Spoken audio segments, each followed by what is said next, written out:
બાપુજીએ બે ત્રણ મહાભારતના શબ્દો અહીંયા આપણને કથામાં ટાંક્યા. એમાં એમણે એવું કીધું કે ભાઈ જ્યાં ભાઈએ ભાગ હોય ત્યાં ના આપો, અહીંયા મહાભારત થાય.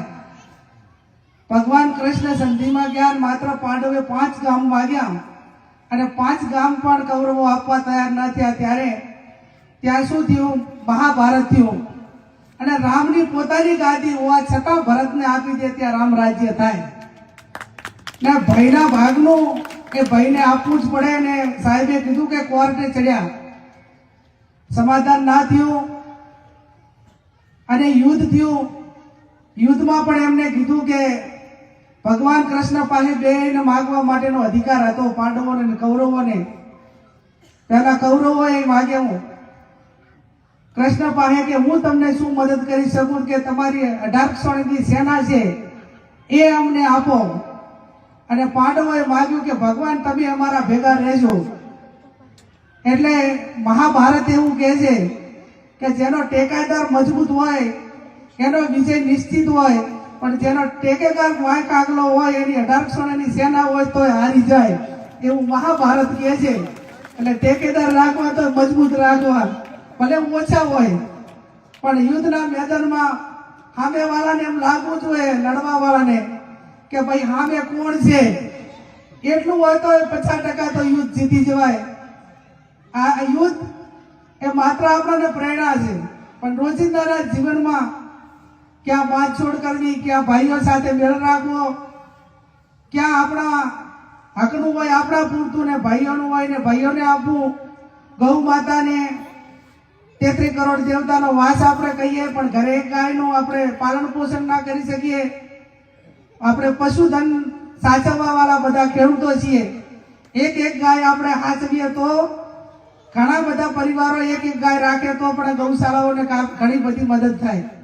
આજે બનાસકાંઠામાં 172 જેટલી ગૌશાળાઓ, અને ઉત્તરાયણના સમયમાં ગામડે ગામડે ગૌશાળાના લાભાર્થે કથાઓનું આયોજન થઈ રહ્યું છે. આજે ત્યાં ચીચોદરા, અહીંયા આપણે સેકરા, ગઈકાલ સોની હતું, આજે અહીં છેટલા, સમગ્ર વિસ્તારની અંદર ગૌશાળાના સંચાલકો મારફત એમને ફંડ ભેગું થાય, વર્ષ દરમિયાન ગૌશાળા ચાલે એ ઉદ્દેશથી મજૂરી કરી રહ્યા છે. આટલી બધી ગાયો ગૌશાળામાં ના હોય તો આપણે ખેડૂતોની હાલત શું થાય? અને હું અભિનંદન આપું છું આ ખેડૂતોને કે કુદરતી આફતમાં કોઈ નુકસાન થયું છે તો ખેડૂતે અરજી કરી છે કે મને વળતર મળવું જોઈએ. પણ ગૌ માતાએ ખેતરમાં ગમે એટલું નુકસાન કર્યું છે, ક્યારે કોઈ ખેડૂતે વળતર માટે અરજી નથી કરી. એટલે ગાય ઉપર પ્રેમ છે, ભાવ છે. એ પ્રેમ ને ભાવ આપણા દિલમાં કાયમ હચવાઈ રહે. પહેલા આપણે જુવારાની અંદર દરેક દીકરીને ગાય આપતા, ઝુરામાં. ઝુરું કહેવાય, શું કહેવાય એને? ઝુરામાં ગાય આપતા. અને એના ઉપર પ્રેમ હતો, મને મારા પિયરમાંથી ગાય આપી છે. એટલે અંતિમ જેટલા વેતર વ્યાય ત્યાં સુધી એની સેવા કરીને અંતિમ સુધી એને હાચવતા. એમાં એના પિયરના દર્શન થતા. મારા ભાઈએ આપ્યું છે, મારા બાપાએ મને ગાય આપી છે, આ ગાયને હાચવવાની જવાબદારી મારી છે. હવે ભેંસો આપવાનું ચાલુ કર્યું છે ક્યાંક ક્યાંક, અને હવે નવી પેઢીમાં ભેંસો નીકળી જવાની. હવે શહેરમાં રહે, હવે આપણે ફ્લેટ 10મા માળે રહેતા હોય, 10મા માળે બાબરાજી, હવે ભેંસ ક્યાં બાંધવી? એટલે હવે એ હું માનું ત્યાં સુધી ધીમે ધીમે બંધ થતું આવે છે. પણ જે આપણી લોકાલિટી જે હતી એ ખૂબ એને બધાએ એ પ્રમાણે વ્યવહારો કરીને એને હાચવવા માટેની એક સિસ્ટમ ઊભી કરી હતી. અને એટલા માટે એ સમયગાળામાં ગાયોનું જતન થતું. ત્યારે આપ સૌને પણ વિનંતી કે જ્યાં આ 172 જેટલી ગૌશાળાઓ છે, સરકાર શક્ય હોય એની મદદ જ્યાં હોય ત્યાં કરે.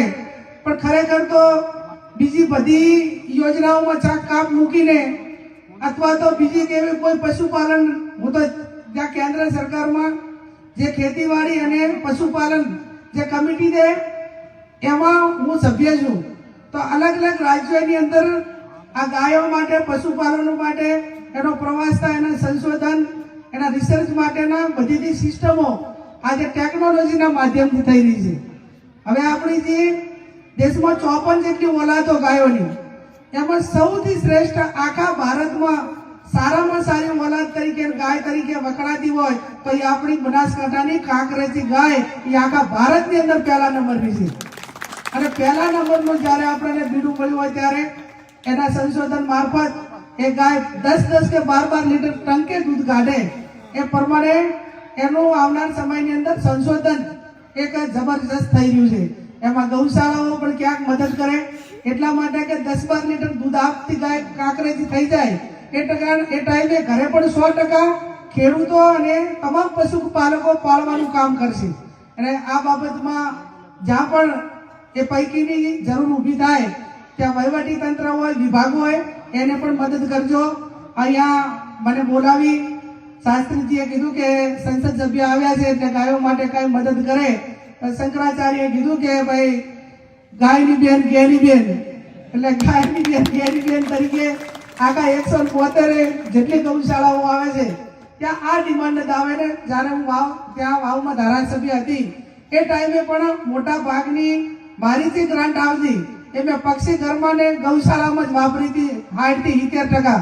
અને એટલે ચૂંટણીની અંદર બધા મને કહેતા કે બેન તમે ગૌશાળામાં ગ્રાન્ટો આપી છે અને પક્ષી ઘર બનાવ્યા છે ગાયો પારીમાં વોટ આપશે. મેં તો કદાચ એમનો વોટ નહીં હોય પણ એમના આશીર્વાદ મળશે તો કાપી.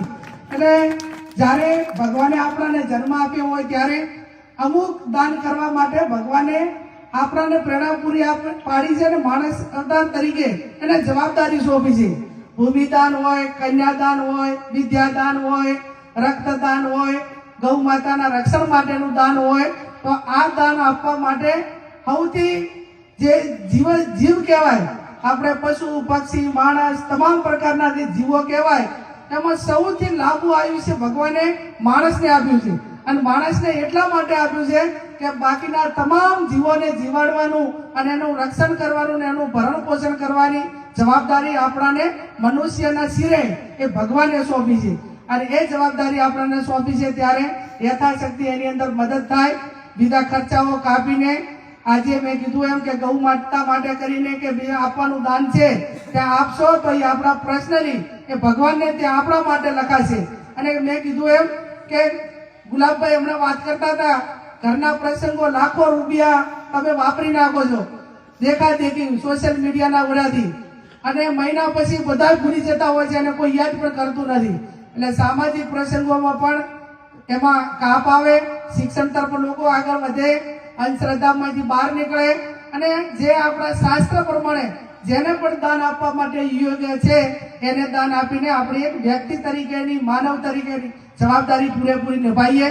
આ જે ગૌશાળા છે એ ગૌશાળામાં ગૌશાળાના લાભાર્થે જે સરકારી ગાઈડલાઈન આવે એ પ્રમાણે 5 લાખ રૂપિયા હું મારી સંસદ સભ્યની ગ્રાન્ટમાંથી અહીંયા આ જેટલા ગૌશાળાને શેડ બનાવવાનો હોય, જે બનાવવાનું હોય એ ગૌશાળાના જે સંચાલકો છે લખીને આપજો તો હું મારી ગ્રાન્ટમાંથી તમને એ મદદ કરીશ. આપ સૌનો ખૂબ ખૂબ આભાર.